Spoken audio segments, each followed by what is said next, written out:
Hey everybody, it's Steve. I'm here again to do my Splinterlands Share Your Battle Challenge. If you're one of the people who are following me on my YouTube channel because of my yield farming videos, thank you very much. If you check this out, something you should know about Splinterlands is it's similar to the idea of yield farming because you invest money in the NFT cards, you own the cards, the game lets you play the cards to win a cryptocurrency called dark energy crystals that you can sell on Uniswap. You can also trade them on the Tron blockchain because you can move them to there. You can also sell them on an internal marketplace called it's an internal exchange for Hive because you get a free Hive account if you buy your spell book, and then you can use the Hive engine, and that's this right over here, and then you can trade here. I'll show you really quick. You can trade the dark energy crystals. So I only have 4,000 on here. I'll show you why I only have a few thousand of these. As you can see, the price has been going up, and that's because they got onto Uniswap. We're going to cover that at the end of the video, but let's get back to sharing the battle about the awesome Serpent of the Flame. That was a card chosen this week. They choose a card every week. We get to use that card in a battle, share it, write a post about it, share it with the world in other places. That's why I put it on YouTube and other things. And then the team rewards you with a vote on your post based on the level of effort that you put into it. This is one other way that you get a return on your investment in Splinterlands, given you have to play the game to do that. They are having a land expansion at the end of this year, which will allow people to start to make a return on this game without really playing the game, but instead just buying the cards to be able to utilize the land. The full land idea hasn't been published yet, but from what I'm understanding, this is when they're going to introduce, instead of just straight monster fights, the kind of like armored cards or enhancement cards for the monsters and spell cards that you would play at the beginning of the match. It's not going to kind of work like exactly like Magic the Gathering where you'd be like, oh, I have an instant spell and I'm going to pop it off now. It's going to be more like, these are the spells that I'm going to add into my team that I made, and at the start of the game we play them. But that's kind of a guess on my part. I don't really know, and when it does come out, I will do a video covering it because it's a chance for people who don't want to play the game to maybe decide, Splinterlands is around. It's the #1 D app out there. It's got one of the best NFT markets. It has tons of value. It has tournaments. And I'm going to buy some lands and use those lands to create NFTs because that's what you're going to be able to do. You're going to be able to take these lands. You're going to have to put monster cards on them as workers. And so the rarer cards, like Serpent of the Flame, who's an epic, will work the land. And they'll probably have some things like if you work it with alpha cards, it makes the items 10% faster. So if it was going to make you one a year, you'll get, one every, an extra one every 10 years. I don't think anything's going to take that long to make a card, but that was just an example. And then the cards the cards made from the land will only be able to be made from the land. So once you've made that card, you can go to the marketplace and sell it to the people who are playing the game. These cards will be changing the game quite a bit, as they will be the first time armors and enhancements and spells are in the game. Or you might even be able to create a legendary monster card that would be very powerful in the game. And I can tell you that very, very unique legendary monster cards are worth quite a bit of money. I'm going to go ahead and take you to the market really quick. I know this Share the Battle video is going a little off the rails, but I just want to show you what some of the more rarest cards in the game are. Here we go. Where are they? I'm trying to remember how to find them. These are all the different legendary. Oh, I'm in my collection. That's why you can't see them. my mistake. I went to the right place, but I haven't bought any of these cards. So, these cards were given out as cards that you can only get if you buy what's called the mystery potion in the game. You get a chance to get a random card every day. Then that card has an extremely small chance to get one of these cards. This one here, there's only a couple for sale on the market, and they're all $700, $800. This one here is $375 for the lowest, $500 for the highest. Again, only 3 for sale. This is the newest one. It's a little bit cheaper, around the $200, $300 range, because I don't know if it's quite as useful as the other, but one mana cost cards in the actual gameplay are kind of interesting and special.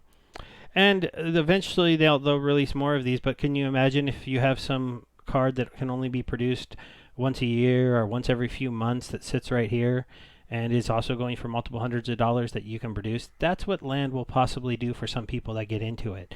All right, let's go to the battles. Actually, wait, let's go back and talk about the Spirit. I like to talk about the card a little bit, and the Serpent of the Flame is one of my favorite cards. It gets underutilized. I do have some alpha cards. I haven't quite got enough to max him out.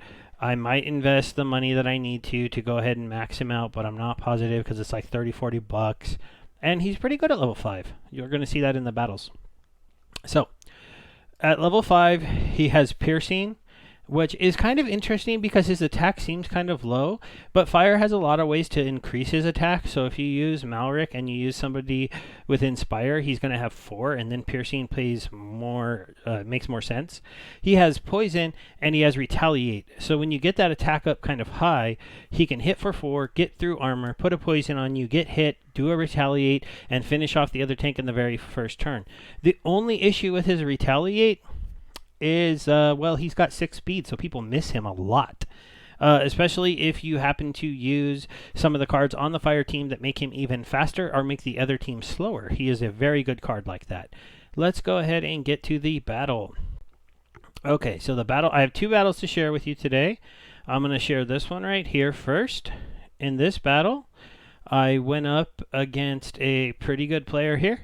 Anybody who's got the Untamed on his name has good cards, and as you can see, that is a maxed out golden team. And not quite maxed out, actually. It's similar levels to my cards. He's about 1 level short from max on all of these cards. I'm also 1 level short from max. This guy's only 3 levels short from max. So this is one of the more fair fights that you're ever going to see. Now, when you look at this battle, when we get it going, obviously it's Malay monsters only. I think the issue that he did is he did not set up his cards in a way that all of them can attack. That was his mistake. He did put this guy at the back and a healer with Retaliate, expecting me to maybe play Sneak monsters, which would be normal in Malay. But in this high mana cost, I went ahead and played a ranged and an opportunity monster, a Malay monster that actually has range damage as well, and then I just threw these 2 big guys to fill out this high mana. I didn't have any sneak, so this little setup did not work out well for him.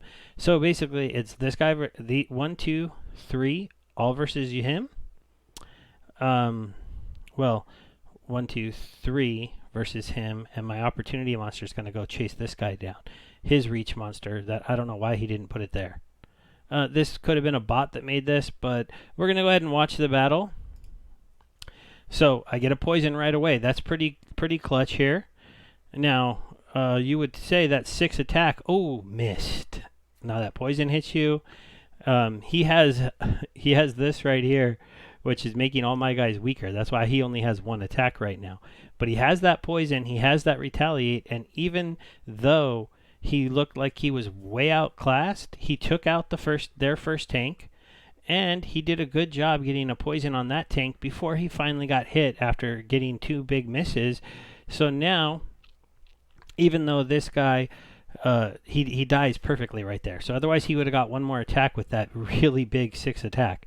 Things get a little interesting right here because he has his card that works pretty well. This is the Serpentine Soldier who's got the dodge and he's got the big speed. And I was a little worried here. I really thought there was a slight chance that I just might not hit that guy. This is where it worked out for me because I got the speed boost and the stun, which allowed me to get a couple extra attacks off. See, without that stun, I wouldn't have got that hit. So right here, this is where it gets kind of interesting. He's got a monster that can heal. I do not. Am I going to hold on to win this battle? Oh, it's starting to turn. I'm just not sure. Wow, he's still at full life. Okay, I got to retaliate. I lowered him a little. I'm fast. Oh, he got to retaliate. Oh, now I'm even faster. I kill him. I have trample. Now it's a 5 versus 6. Ooh, he missed because he's a little slow. Speed is important in this game, so remember that, people, if you start to play. I'm going to go a little quicker through the next battle. I just wanted to show you that one. That was a fun one where you got to see that he did a really good job as your first tank, getting misses, getting poison off his, lasting longer than a tank that was a 10 cost, even though he's only a 6 cost. And then that let me put that big bruiser at the very last position on my team, who really just happened to not do what I meant for him to do, but he still did well. So in this battle here, this one, let me bring up the rule set so we can talk about it a little bit. This was even Stevens and no healing. Now, I went with good old Zaku. Zaku's one of the best summoners in the game. I'm very glad I have a maxed one. He gives all of your monsters splash damage. So I threw the Serpent in the Flame in the front here. Again, I'm just going for a tank with good life, who's even, who is going to be fast, hopefully get some misses. He's going to last a little while, even against those big magic attackers. And then I went with the classic range monsters, which plays off of Zaku's abilities because he's going to make all of them hit harder. And I didn't really go for the speed boost this time, but I did play some semi-fast monsters. You're going to see this looks like I could maybe be in trouble, but splash damage is really, really powerful. And even though he's got cards that are pretty much all max level here, except for this guy, we are going to find a way to win this battle. I'm going to watch this one a little quicker. So there's my buffs again from my monster. He's going to get his buffs, so he's got that big damage, but I get that stun there. And that's why is really good. Then I get a poison. Then I die. Magic hurts. But he got his poison off, and he set me up to be able to do some big damage. So I was pretty happy with that. I also had the ability for this guy to deal 10 damage with my Sparks Pickies. He's this little combo here with the stun. And that's one of the things that helped me win this fight. You'll see here too, even though it wouldn't necessarily seem like it would matter that he has that high speed, I got a key miss on this one, which allowed him to live for an extra turn. So my Sparks Pixies stayed up in the front, and my speed was just good enough for me to hold off and get to his range guy in the front where he can't attack, and the fight was over. That battle didn't really feature the Serpent as the Flame as anyone that seemed that important, but he did his job in that first position with a lot of life. He took attacks from multiple people, and he gave me time for all my big hitters to come in and start clearing off that board. So the Serpent and the Flame is a pretty fun card. I want to thank Splinterlands for picking it. It's a fun one that I like to use. I'll be looking to possibly get him maxed out as I believe the game's going to be growing, and I think alpha cards might go up in value. He's just a really cool tank to use in the game. He's also got, I mean, his attack seems low, but there are ways to buff it. I didn't go that route this time. I really went for the, hey, come try to kill my Serpent. He's going to get you poisoned. It's going to take you forever to kill him, and the rest of my team is just going to dominate you. So I hope you all have a good night. I hope you enjoy playing the game, and I will see you later. Bye.